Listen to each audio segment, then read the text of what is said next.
이름으로 성경 공부 시작하겠습니다. 오늘은 20과죠. 20과 부유한 재판관의 비유. 먼저 본문 말씀 누가복음 18장 1절에서 8절 말씀.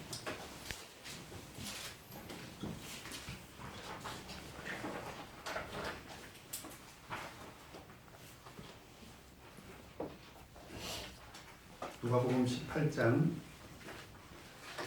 1절에서 8절 말씀 한 절씩 나눠서 교독하겠습니다. 항상 기도하고 낭망치 말아야 될 것을 저희에게 비유로 하여 가라사대 어떤 도시에 하나님을 두려워하지 않고 사람을 무시하는 재판관이 있는데 그 도시에 한 과부가 있어 자주 그에게 가서 내 원수에 대한 나의 원한을 풀어주소서 하되 그가 얼마 동안 듣지 아니하다가 후에 속으로 생각하되 내가 하나님을 두려워하냐고 사람을 무시하나 이 과부가 나를 번거롭게 하니 내가 그 원한을 풀어주리라. 그렇지 않으면 늘 와서 나를 괴롭게 하리라 하였느니라. 주께서도 가라사대 불의한 자들에게 말한 것을 들으라. 하물며 하나님께서 그 밤낮 부르짖는 택하신 자들의 원한을 풀어주지 아니하시겠느냐? 저희에게 오래 참으시겠느냐? 내가 너희에게 이르노니 속히 그 원한을 풀어주시리라. 그러나 인자가 올 때에 세상에서 믿음을 보겠느냐 하시니라. 오늘 이 시간에는 불의한 재판관의 비유. 여러분 다 잘 아시는 대로 오늘 말씀의 주제는 이제 기도에 관한 것이요. 사실 내용이 비슷한 그 공부를 저희들이 했죠. 12과에 보면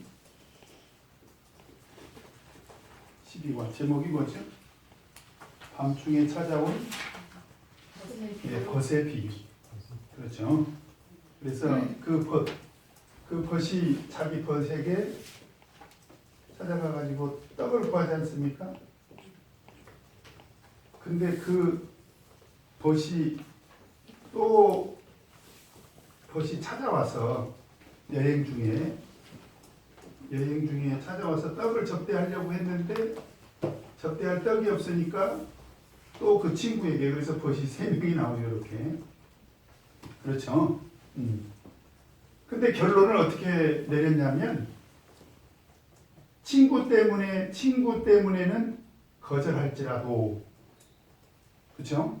친구 때문에는 거절할지라도 강청함을 인해서, 그러니까 밤중에 찾아와가지고 아주 강력하게 요청한 그것으로 인해서 막 떡을 주지 않겠느냐.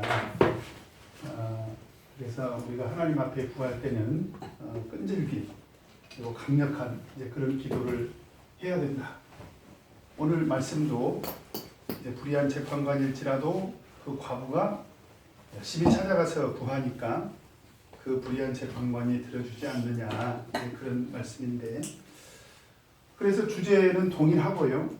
그리고 내용도 상당히 유사합니다. 그런데 오늘 그 본문 말씀의 그 마지막을 보면 18장 8절에 보면 어떤 말씀이 부언이 되어 있습니까? 마지막에 그러나 인자가 올 때에, 그랬죠? 그러니까 오늘 20과는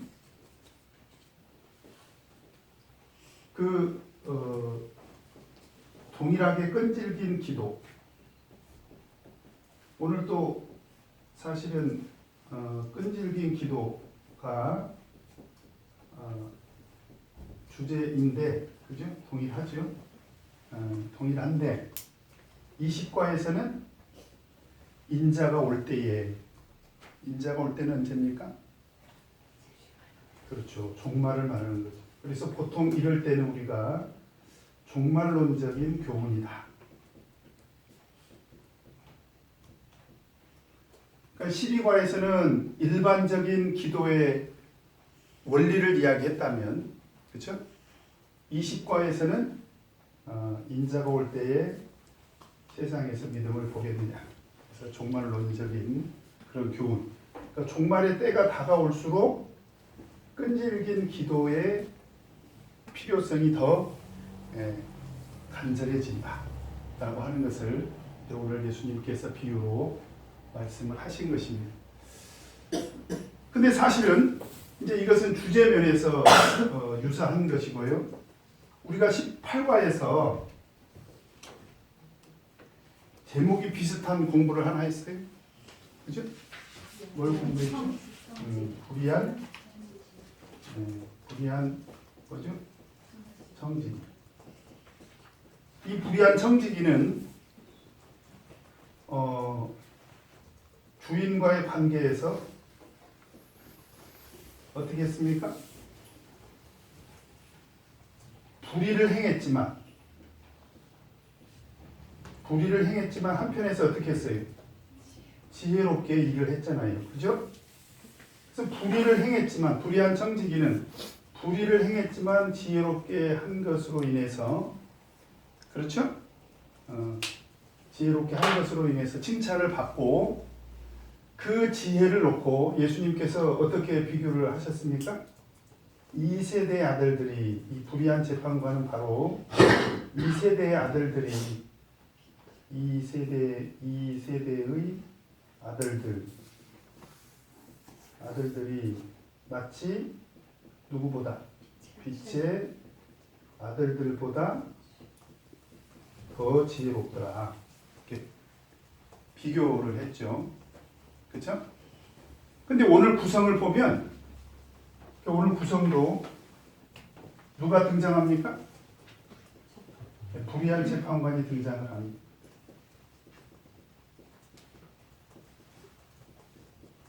근데 불의한 재판관과 어떤 사람이 관계가 설정이 되어 있죠? 바로 과부죠, 과부.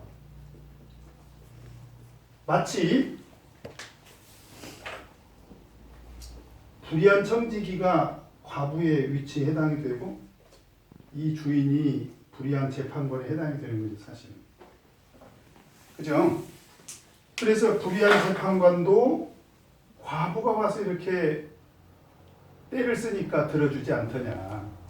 그러니까 사실은 불의한 재판관과 과부의 관계 설정을 통해서 사실은 누구를 염두에 두고 하신 말씀입니까? 하나님이죠. 이것은 대조적으로 표현을 한 것이지 불의한 재판관이 하나님이다 그 얘기가 아닙니다. 나중에 하물며라는 단어가 등장하죠. 하물며 하나님께서는 어떻게 그 택한 자들, 그죠?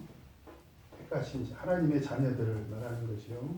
과부를 등장시켜서 택하신 자, 그냥 택하신 자, 아주 하나님의 자녀들, 택하신 자들의 기도를 들어주시지 않겠느냐. 그래서 형식적으로 보면 바로 18과에 나오는 불의한 청지기의 비유 속에서 대조적으로 2세대 아들들과 빛의 아들들을 비교해서 교훈을 주시려고 하는 것과 동일하다는 것을 우리가 알 수가 있습니다. 자, 그러면 같이 한번 그 내용을 공부를 해보도록 하겠습니다. 1번 같이 읽겠습니다. 시작. 예수께서 불의한 재판관의 비유를 제자들에게 들려주신 이유는 무엇인가? 1절을 같이 한번 읽겠습니다. 시작. 항상 기도하고 낭망치 말아야 할 것을 저희에게 비유로 하되, 항상 기도하고 낭망치 않고 기다리니까 종강이 찾아왔잖아요. 공부하기가 싫어서가 아니라 가르치는 선생님도 배우는 학생들도 재충전이 필요하지 않습니까? 그렇죠? 근데 이제 거기다 써먹으면 안 되고, 여기서는 항상 어떻게 하라고 했습니까? 기도하라는 거예요. 항상 기도하라는 것이죠. 항상 기도하라. 성경을 보면요, 그 성경에 우리에게 권면하는 어떤 신앙적인 권고 중에서 쉬지 말고 하라는 권고는 기도가 유일합니다. 그래서 우리 데살로니가전서 5장 17절에도 뭐라고 되어 있습니까? 쉬지 말고 기도하라 그랬지 않습니까? 그러니까 쉬지 말고 기도하라. 사무엘 선지자는 뭐라고 했습니까? 내가 기도하기를 쉬는 죄를 범치 않겠다. 그러니까 기도하기를 쉬는 것도 죄라고 인식을 했다는 거예요. 그러면 그만큼 항상 기도한다는 얘기는 무슨 얘기입니까? 그만큼 기도가 중요하다는 거예요. 그만큼 기도가 중요하다는 것입니다. 자, 그런데 이제 오해하지 말 것은 그렇다고 해서 그러면 기도만 하라는 거냐? 기도만 우리 신앙의 전부냐? 근데 만약에 우리가 초월적인 관점에서 본다면 초월적이라는 것은 어떤 신앙의 근본에서는 사실은 기도가 저는 전부일 수도 있다. 왜냐하면 그만큼 중요하다는 거예요. 여러분 생각해 보세요. 기도하는 사람이 하나님 말씀을 가까이 하지 않을 수가 있습니까? 우리 맞죠? 정말 기도에 올인하는 사람이 하나님 말씀대로 살지 않겠습니까? 그치? 그러니까 그런 측면에서 보면 이제 기도는 올인해도 될 만큼 중요하다라고 생각할 수 있지만 신앙 생활로 본다면 기도에 올인한다는 것은 사실 굉장히 위험할 수가 있습니다. 그런 제가 아주 대표적인 분을 알고 있는데 어느 교회 모 성직자 뭐 좀 정확하게 말하면 장로님이신데요. 항상 기도해야 된다는 것에 막 이분이 집착을 했습니다. 항상 기도해야 된다. 근데 낮에는 기도할 수 있잖아요. 낮에 맘만 먹으면 뭐 기도할 수 있지 않습니까? 그러니까 이분은 낮에 기도하는 걸로는 성에 안 차는 거야. 그래서 쉬지 말고 깨어서 기도해야 된다는 것은 사실은 낮에 기도하는 게 아니고 밤에 잠을 안 자고 기도하는 것이다. 그래가지고 실제로 교회를 한 12시쯤 옵니다. 그리고 목소리도 커요, 그분은. 제가 그분을 너무 잘 압니다. 그냥 제 고향 분이거든요. 그래가지고 큰 소리로 기도를 해요. 그러면 그 장로님이 기도하는 그 기도의 자리 바로 밑에 누가 잠을 자느냐? 그 교회 담임 목사님이 잠을 잡니다. 그러면 이제 밤새 뒤척일 수밖에 없는 거죠. 왜냐하면 막 이분이 기도하다가 마룻바닥도 치기도 하고 막 큰 소리로 부르짖기도 하고 그러다가 소리가 끊기기도 하고 막 그때는 좀 좋으신가 봐. 그러다가 또 다시 막 기도하시고 가지고 언제까지 기도하냐? 사람들이 새벽 기도 나올 때까지 기도를 해요. 그리고 이제 대부분 뭐 목사님이 제일 먼저 나오겠죠. 그러면 막 책망을 합니다. 이렇게 잠을 다 자면서 어떻게 깨어서 기도할 수가 있겠느냐고 막. 그리고 책망을 하고는 그리고는 이제 집에를 가신대요. 대단하시죠. 밤을 새가면서. 근데 나중에 보면 예배 시간에는 수채 그냥 막 거의 실신 상태로 주무신대요. 밤을 샜기 때문에 신방을 가보면 하루 종일 가서 누워있대요. 밤을 샜기 때문에. 그게 깨어서 기도하는 것입니까? 그러니까 기도에 올인하라는 말로 오해한 아주 엄청난 폐단이죠. 그죠? 여러분 그렇게 하고 우리 신앙 생활을 할 수가 있습니까? 신앙 생활이라는 것은 우리 직장 생활도 들어있고 가정 생활도 들어있고 학생들의 학교 생활도 있고 다 그러지 않습니까? 그러니까 항상 기도하라는 것을 기도만 하라는 것은 아니다. 다만 뭐예요? 기도가 중요하다는 것입니다. 왜 그럴까요? 오늘 그 다음에 이유가 있습니다. 항상 기도해야 될 중요한 이유가 무엇입니까? 항상 기도해야 사실은 어떻게 된다는 것입니까? 낭망치 않는다는 거예요. 낭망치 않게 된다. 그러니까 사실은 이 말은 정확하게 말하면 낭망하지 않는 신앙생활을 위해서라면 항상 기도해야 된다. 항상 기도하는 사람이라야 낭망하지 않는다. 지금 그 얘기입니다. 사실은 동일한 거죠. 항상 기도해야 낭망치 않고 낭망치 않으려면 항상 기도해야 된다. 지금 그런 얘기입니다. 항상 기도해야 된다. 이것은 사실은 예수님께서 굉장히 좀 의도적으로 가르치신 그런 측면도 있는데요. 원래 그때 당시에 유대인들은 하루에 몇 번씩 기도했습니까? 3번씩 기도했죠. 여러분 하루에 3번씩 기도한 것도 적은 것은 아닙니다. 그죠? 하루에 3번 기도하는 것. 그런데 예수님께서는 그런 형식적인 3번보다도 훨씬 더 중요한 항상 기도해야 된다. 이런 가르침을 주고 있다라고 하는 것입니다. 항상 기도해야 된다. 그 이유가 뭐냐? 그래야 낭망하지 않는다라고 하는 것입니다. 그 다음에 두 번째로 2번 같이 읽겠습니다. 시작. 그리스도를 중앙하는 자는 어떤 사람인가? 자, 그래서 이제 이 가르침을 주시려고 예수님께서 비유로 말씀을 하십니다. 비유로 누구를 등장시키죠? 바로 불의한 거기가 불의한 재판관이라는 말이 있어요? 몇 절에 있습니까? 6절에 있죠. 6절에 주께서 또 가라사대 불의한 재판관이라는 것을 들으라 그랬죠? 그러면 이 사람이 왜 불의해요? 불의한 이유가 어디 있습니까? 2절에 보니까 이 사람은 첫째 하나님을 두려워하지 않습니다. 두려워하지 않습니다. 그죠? 사실은 하나님을 두려워해야 되는데 이 사람은 하나님을 전혀 두려워하지 않습니다. 그죠? 그 다음에 두 번째로 이 사람은 사람에 대해서도 무시하더라. 무엇이 불입니까? 하나님을 두려워하지 않는 것. 그렇죠? 그리고 사람을 무시하는 것. 사실은 이게 불입니다.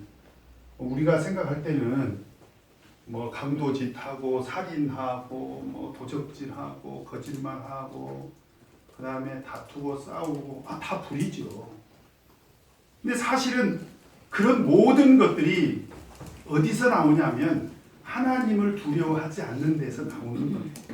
제가 지난번에도 거짓말에 대해서 한 가지 예를 들어드렸지 않습니까?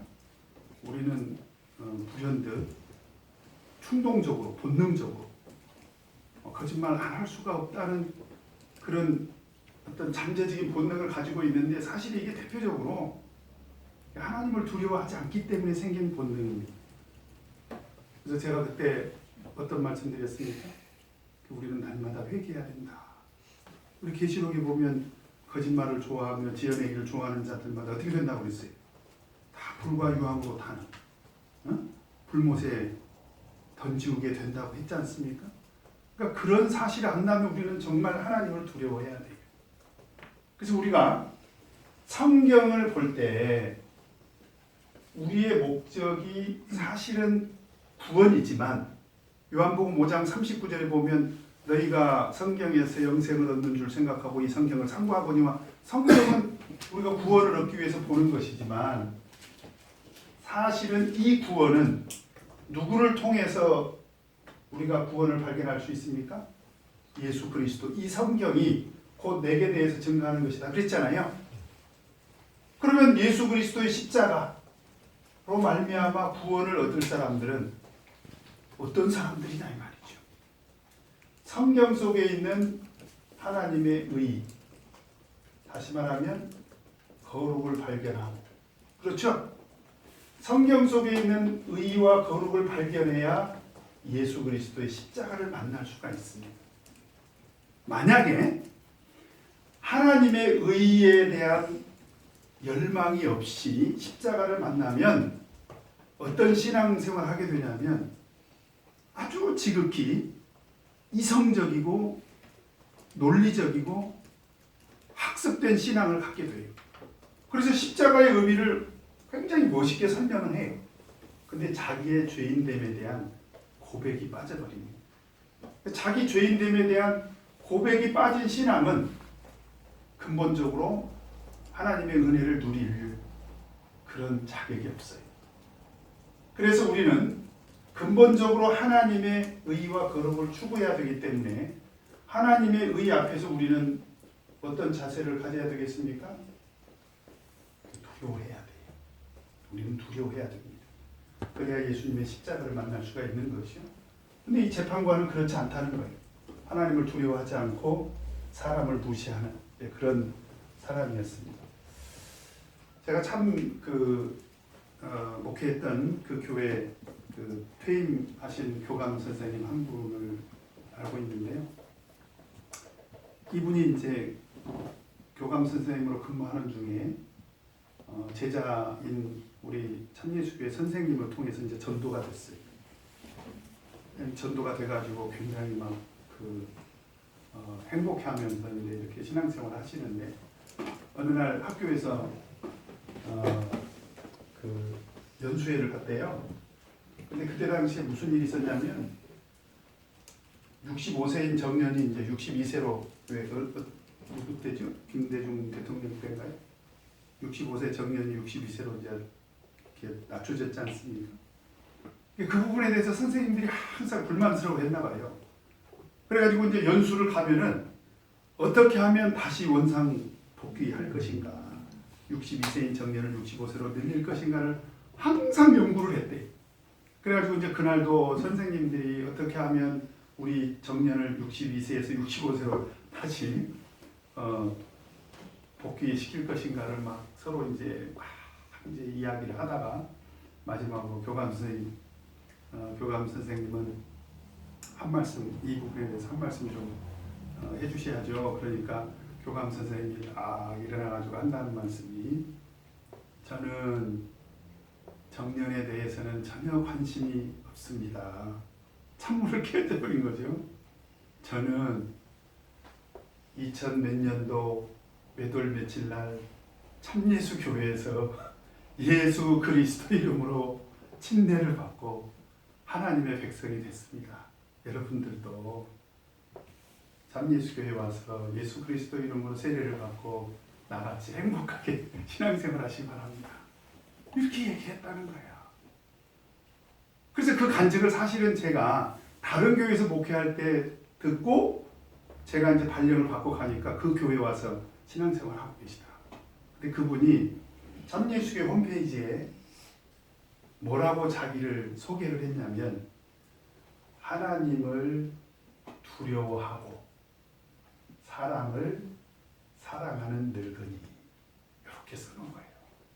여러분, 누가 의인입니까? 하나님을 두려워하고 있잖아요. 그리고 사람을 사랑하지 않습니까? 자기는 늙은이라고 하면서. 그죠? 그래서 이 불의한 재판관은 결국 하나님을 두려워하지 않고 사람을 무시했기 때문에 그것으로 인해서 예수님께서 지금 불의한 재판관이다, 이렇게 말을 하고 있는 것입니다. 그 다음에 3번 같이 읽겠습니다. 시작.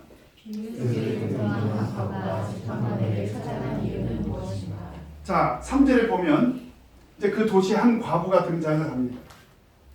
불의한 재판관과 이제 과부의 관계죠.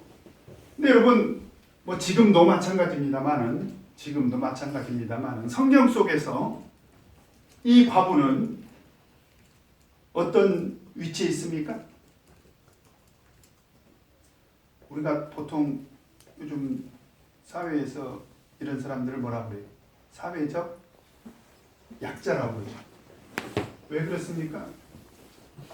돌봄이 필요한 그런 존재예요. 이런 사람들은 이렇게 돌봐야 됩니다.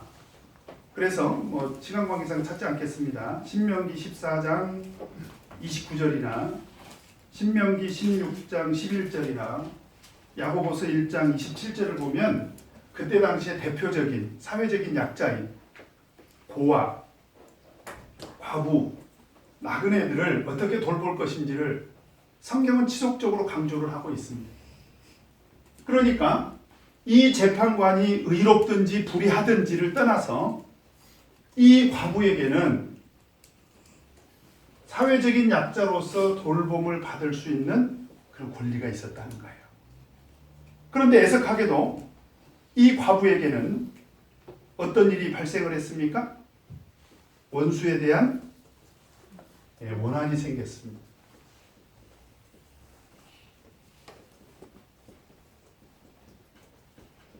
여러분, 이 과부에게 원수에 대한 원한이 생길 정도로 상태가 악화됐다면 이 사람은 약자로서 돌봄을 충분히 받고 있다, 소외되고 있다. 돌봄이 필요함에도 불구하고 이 사람은 그 사회 속에서 굉장히 소외되고 있는 그런 삶을 살고 있었다고 하는 것입니다. 어느 누구도 이 원한을 해결해 주지 않는 거예요. 그러니까 결국 이 과부가 누구를 찾아갑니까? 불의한 재판관을 찾아갔다라고 하는 것입니다. 이런 상황 속에서 정말 신랄 같은 그런 희망을 품고 불의한 재판관을 찾아갑니다. 그 다음에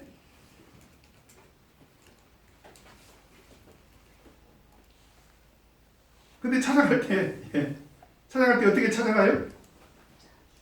어떻게 찾아갑니까? 찾아갈 때 어떻게 찾아가요? 자주 찾아갑니다. 자주. 그죠? 그리고 가서 어떻게 해요? 원수에 대한 나의 원한을 어떻게 해요? 풀어달라고 간청을 합니다. 그죠? 자주 찾아가서 간청을 하죠. 그 다음에 4번 같이 읽겠습니다. 시작. 과거의 요청에 대한 불의한 재판관의 처음 반응은 어떠하였는가? 4절에 보니까 그가 얼마 동안 듣지 아니하다가 이 불의한 재판관의 이 과부의 이 요청에 대해서 이 불의한 재판관은 어떤 반응을 보입니까? 전혀 응답이 없습니다. 그러면 이유가 어디에 있을까요? 일단 우리가 생각할 때 표면적으로 보면 이 사람은 돈도 없고 백도 없고, 그렇죠? 대부분의 사람들이 돈 없고 백 없으면 어떻게 해요? 네? 돈 없고 백 없으면 어떻게 해요? 무시하지 않습니까? 근데 사실은 근본적으로 이 불의한 재판관이 이 과부를 거절한 근본적인 이유는 그는 하나님을 두려워하지 않고 사람을 무시하기 때문인 거죠, 사실은. 그래서 속으로도 어떻게 생각해요? 내가 하나님을 두려워 아니하고 사람을 무시하나, 이렇게 속으로도 자기 스스로 그렇게 생각하지 않습니까? 그것이 거절의 이유였겠죠, 그죠? 바로 거절의 이유였습니다. 그 다음에 5번 같이 읽겠습니다. 시작. 불의한 재판관이 결국 과거의 요청을 들어줄 수밖에 없었던 이유는 무엇이다? 자, 1차적으로 사실은 거절을 했어요. 1차적으로 거절을 했죠. 근데 문제는 뭐냐면 이 과부가 자주 찾아갔다는 거예요. 자주. 자주 찾아가서 불의한 재판관한테 가서 하소연을 하니까, 그렇죠? 몇 번 찾아갔는지 모르지만 이 불의한 재판관이 심경의 변화를 일으킵니다. 후에. 그렇죠? 후에 심경의 변화를 일으키는데 그 심경의 변화를 일으킨 이유가 뭐냐? 한번 보세요. 5절을 보면 이 과부가 나를 번거롭게 하니 내가 그 원한을 풀어주리라. 내가 이 과부의 원한을 풀어줘야 되겠다. 이 과부의 간청을 들어줘야 되겠다. 그 첫 번째 이유가 뭐예요? 번거롭게 한다는 거예요. 성가시다는 거예요. 그 이유가 뭐예요? 그 요청을 들어주는 첫 번째 이유가 뭐예요? 번거로움. 귀찮다는 거예요. 귀찮다. 네, 귀찮다. 귀찮게 할 것 같으니까 들어주겠다. 그 다음에 만약에 그렇게 하지 않는다면 늘 와서 나를 괴롭힐 것이다. 그러니까 뜻밖에도 잘 보세요. 이 사람이 정말 뜻밖의 그 요청을 응답을 해주는데요. 그 요청을 응답하는 이유가 뭐냐? 기가 막힌 이유입니다. 원래 이 불의한 재판관은 하나님을 두려워하지도 않고 사람을 무시하는 사람인데, 그렇죠? 생각이 바뀌었어요. 왜? 너무 자주 찾아오니까, 계속 자주 찾아오니까 생각이 바뀌기를 어떻게 바뀌었습니까? 귀찮다는 거예요. 그리고 계속 찾아오면 내가 괴로울 것이다. 그래서 그 요청을 들어줍니다. 누구를 위해서 들어준 거예요? 자기를 위해서. 그죠? 이 과부의 원한을 풀어주려고 했던 것이 아니고 사실은 자기가 번거롭고 괴로우니까 그래 내가 들어주겠다. 그러니까 사실은 불의한 재판관인 거죠. 그죠? 예, 이게 오늘 비유의 내용입니다. 그 다음 시작. 예수께서 제자들에게 불의한 재판관에 말하는 것을 들으라고 하신 이유가 무엇인가? 자, 여기서 굉장히 중요한 단어가 사실 나옵니다. 6절 7절을 보니까 주께서 또 가라사대 불의한 재판관에 말한 것을 들으라. 불의한 재판관이 지금 뭐라고 얘기하고 있습니까?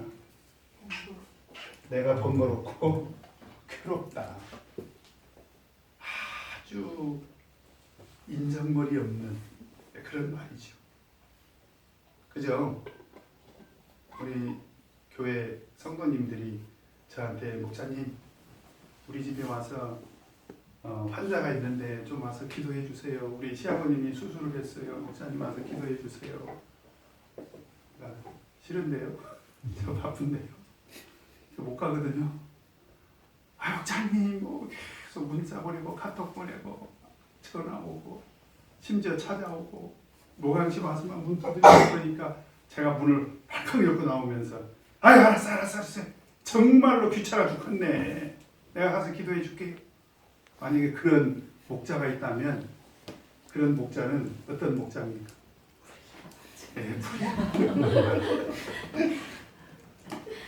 불의한 재판관에 말한 것을 들어봐라.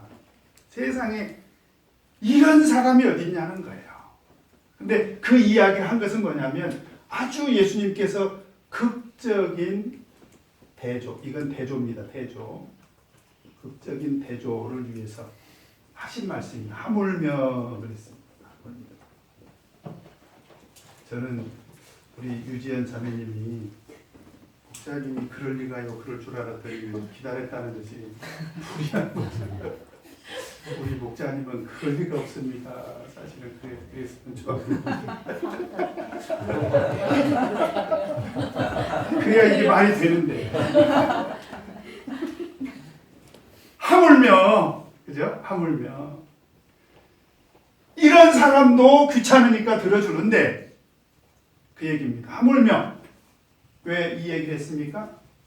우리가 믿고 있는 천부께서는 그렇죠? 여기 보면은 하물며 하나님께서 그랬죠? 하나님께서 하물며 우리 하나님께서 자 어떻게 기도하라는 거예요? 첫째 밤낮 어떻게 기도해요? 밤낮으로 항상 기도하라는 거예요. 항상 기도하라는 거죠. 밤낮 그렇죠? 항상 그 다음에 두 번째로 부르짖어 가면서 여러분 에레미야 33장 3절에 보면 너희는 내게 와서 부르짖으라 이런 말씀 있죠? 에레미야 33장 3절 333입니다. 그렇죠? 그러면 뭐라고 되어 있습니까? 부르짖는 누구들의? 택하신 자들. 하나님께서 우리의 기도를 들어주실 수밖에 없는 중요한 세 가지 이유가 있는데 밤낮 부르짖는 택하신 자들의 기도는 어떻게 들어주신다? 거기 뭐라고 되어 있습니까? 원한을 풀어주지 아니하시겠느냐 저희에게 어떻게 하겠느냐 오래 참으시겠느냐 무슨 얘기입니까? 속히 들어주시겠다. 어떻게 해요? 어떻게 해요? 속히 들어주시겠다. 그런 말씀이 어디 있지 않나요? 8절에 보니까 있죠? 내가 너희에게 이르노니 어떻게 해요? 속히 그 원한을 풀어주시리라 그랬잖아요. 오래 참으시겠느냐. 속히. 그러니까 사실은 예수님께서 아주 불의하고 인간적으로 생각하면 진짜 아주 나쁜 사람을, 진짜 나빠도 그냥 세상에 이렇게 나쁜 사람을 비유로 하시면서 극적으로 하물며 하늘에 계신 너희 하나님께서 너희가 깨어서 항상 부르짖는 택하신 자들로서 기도를 한다면 하나님께서 속히 너희들의 원한을 들어주시지 않겠느냐. 그러므로 어떻게 기도하라는 거예요? 항상 기도하라는 거예요. 그렇죠? 그 얘기입니다. 항상 기도해라. 낙심하지 말고 항상 기도해라. 지금 그런 얘기입니다. 7번 같이 읽겠습니다. 시작. 8절 같이 한번 읽겠습니다. 시작. 예, 거기까지 읽겠습니다. 내가 너희에게 이르노니 속히 그 원한을 풀어주시리라. 하나님은 속히 우리 기도를 들어주신다. 어떻게 기도하면? 택하신 자들이 항상 부르짖는 기도를 하면 하나님께서는 속히 우리의 원한을 풀어주시는 그런 응답을 해주신다 라고 하는 것입니다. 그런데 아까 종말론적인 교훈이 있다고 그랬죠? 그죠? 예. 8번 같이 읽겠습니다. 시작.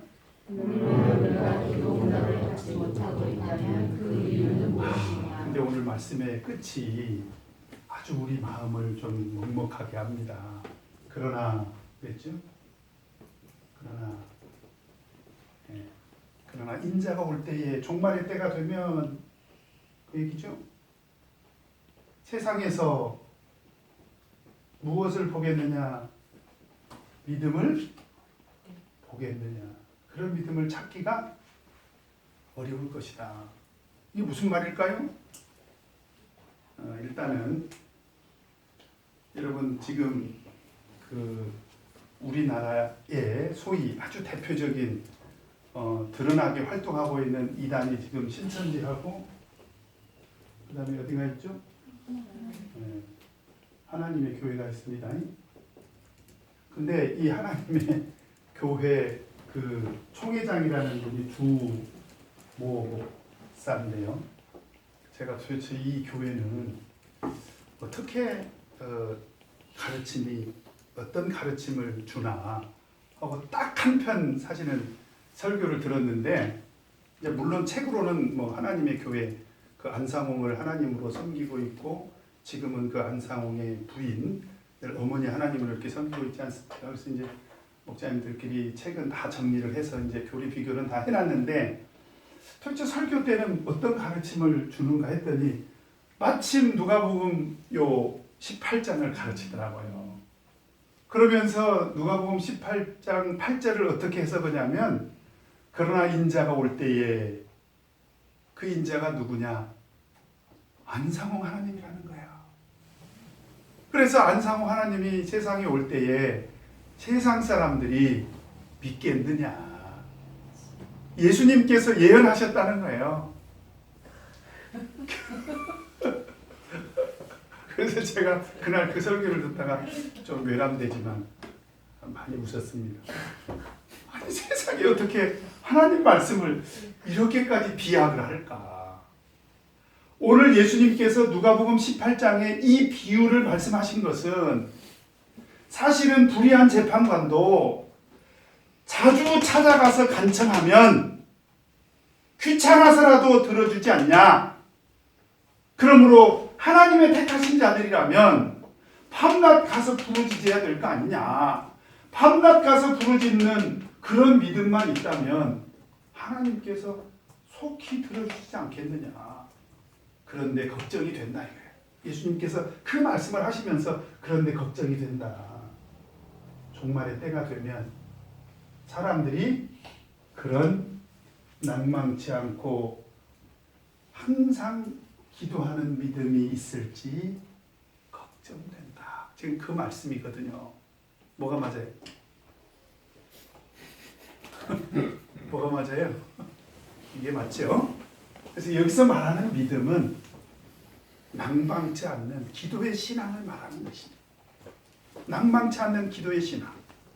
그죠? 그래서 우리는 어떤 일이 있어도 낭망해서는 안 됩니다.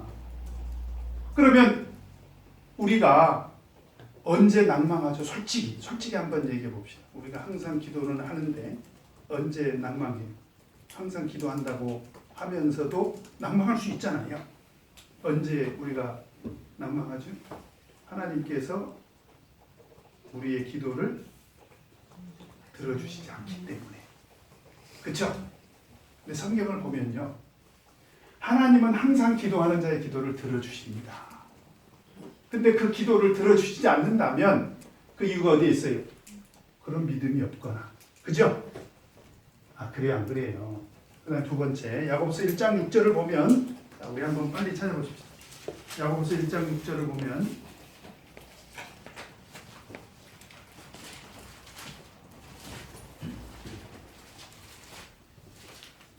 같이 읽겠습니다. 야고보서 1장 6절 시작. 오직 믿음으로 구하고 조금도 의심하지 말라. 자, 여기서 보니까 오직 믿음으로 구하고, 믿음이 있어야 된다는 거예요. 응답받는 기도 첫 번째, 응답받는 기도의 첫 번째 조건은 오직 믿음으로 구하라는 거예요. 그죠? 오직 믿음으로 구하고, 그 다음에 두 번째, 어떻게 구하라는 것입니까? 네, 의심하지 말라는 것입니다. 의심하지 마라. 그 다음에 야고보서 4장, 한 절만 찾아보도록 하겠습니다. 야고보서 4장 3절.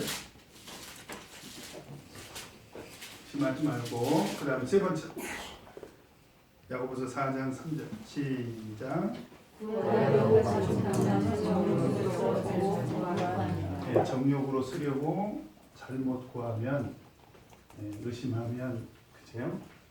그러니까 응답이 없는 경우라고 한다면 믿음이 없거나 의심하고 기도하거나, 그죠? 그 다음에 정욕으로 쓰려고 잘못 구하면 응답이 없는 거예요. 그죠? 응답받는 기도를 하면 믿음으로 구하고 의심해서는 안 되고 정욕으로 구해서는 안 된다는 것입니다. 동일한 말씀이죠. 그죠? 그래서 이제 우리가 오늘 말씀을 통해서 정말 우리는 항상 기도해야 됩니다. 이렇게 기도를 했다면, 그죠? 이건 항상 기도하는 기도의 조건 속에서 항상 하나님은 응답해 주시죠?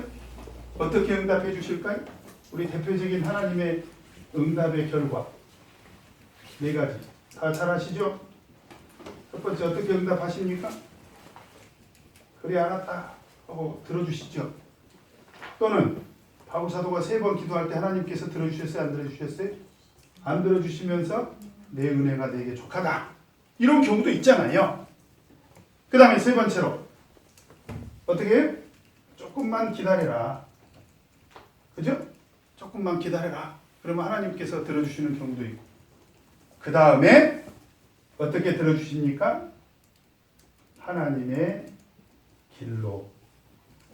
굉장히 중요한 응답입니다. 우리는 좀 예스 했으면 좋겠다. 근데 예스도 아니고 노도 아니고 뭔가 드러나는 하나님의 인도하심이 우리가 느껴질 때가 있습니다. 그거는 바로 뭐예요? 하나님의 인도하심이 있다는 거죠. 어떤 사람에게 이렇게 응답하십니까?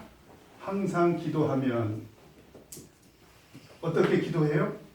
오직 믿음으로 구하고 의심하지 않고 정욕으로 쓰려고 구하지 않는다면 하나님은 언제든지 응답해 주신다. 그러므로 우리는 기도하면서 낭만할 필요가 없다라고 하는 것입니다.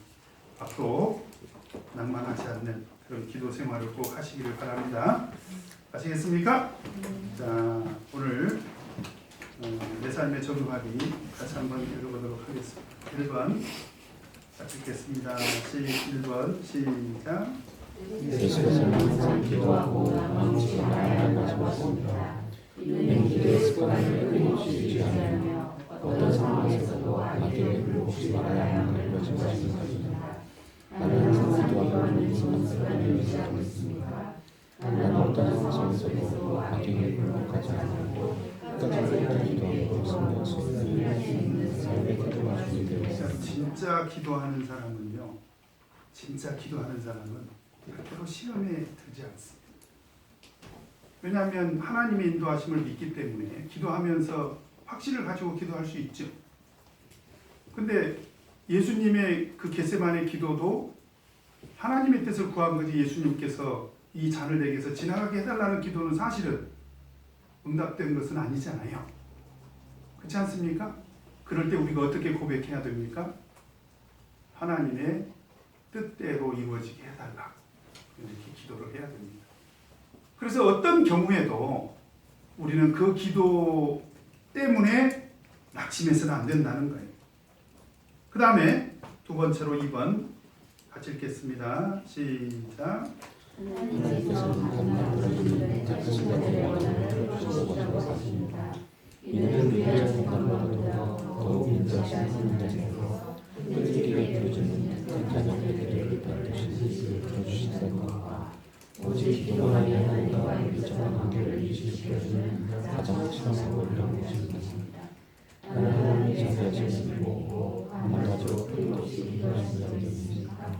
나는 기도로 밀접한 관계를 하나님과 친해질 수 있는 가장 좋은 방법이 기도죠. 그 다음에 3번 같이 읽겠습니다. 시작. 예수께서는 인자로 때 세상에서 믿음을 보게 하셨습니다. 이는 예수님이 재림하실 때까지 하나님의 신실한 약속과 말씀을 믿음을 지키고 있는 사람이 과연 얼마나 되겠느냐는 관심입니다. 나는 하나님의 약속을 변함없이 신뢰하며 예수님의 재림을 맞이할 준비를 하고 있습니다. 여러분 믿음이 흔들린 적은 없었습니다. 자, 여기서 하나 우리가 좀 생각할 게 있습니다. 예수님께서 이 비유를 이제 마감하시면서 부언하시기를, 이건 부언입니다.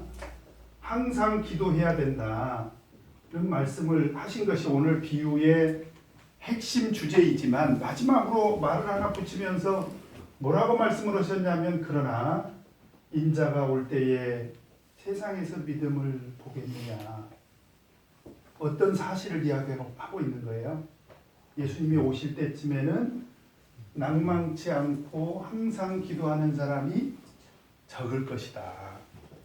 그러니까 나도 기도를 소홀히 하는 것은 당연한 것이다. 그렇게 해석하면 안 되겠죠. 사실을 얘기한 것은 사실은 우리에게 경각심을 주기 위해서 하신 말씀이죠. 왜 그러냐면 우리가 성경을 보면 종말론적인 우리의 신앙은 이런 예수님의 예언에 따라서 믿음이 식어진 사람도 있어요. 우리가 계시록을 보면 그렇잖아요. 마태복음 24장을 보면 그때가 되면 민족이 민족을 어떻게 해요? 민족이 민족을 서로 대적하고, 그 다음에 사람들이 서로를 미워하고 사랑이 식어진다고 그랬죠. 그러니까 우리가 서로 미워하고 대적하고 사랑이 식어지는 것이 당연한 것입니까? 우리는 그렇지 말아야 됩니다. 그죠? 그래서 우리가 예수님께서 하신 이 말씀을 사실은 곰곰이 생각해서 우리의 신앙을 좀 더 돌이켜보고 근신한 그런 신앙으로 삼아야 된다라고 하는 것입니다. 그 다음에 적용 포인트 같이 읽겠습니다. 시작. 우리는 하나님의 성민을 위하여 조바심을 가질 때가 있습니다. 그러나 하나님께서는 우리의 기도에 반드시 응답하시며 우리의 필요에 따라 가장 좋은 것으로 들어주십니다. 결코 낙심하지 마시고 절대 흔들리지 않는 믿음을 선포하시옵소서. 기도의 끈을 끝까지 붙잡고 신앙하시옵소서. 다시 한번 얘기하겠습니다. 우리가 믿음을 가지고 의심하지 않고 정욕으로 쓰려고 구하지 않는 그런 기도를 항상 했다면, 그죠? 하나님께서는 반드시 어떻게 해주실 것이다. 속히 응답해 주실 것이다. 그런 믿음을 가지고 앞으로 꼭 기도 생활을 열심히 하시기 바랍니다. 자, 우리 같이 오늘 배운 말씀 기억하면서 기도하겠습니다.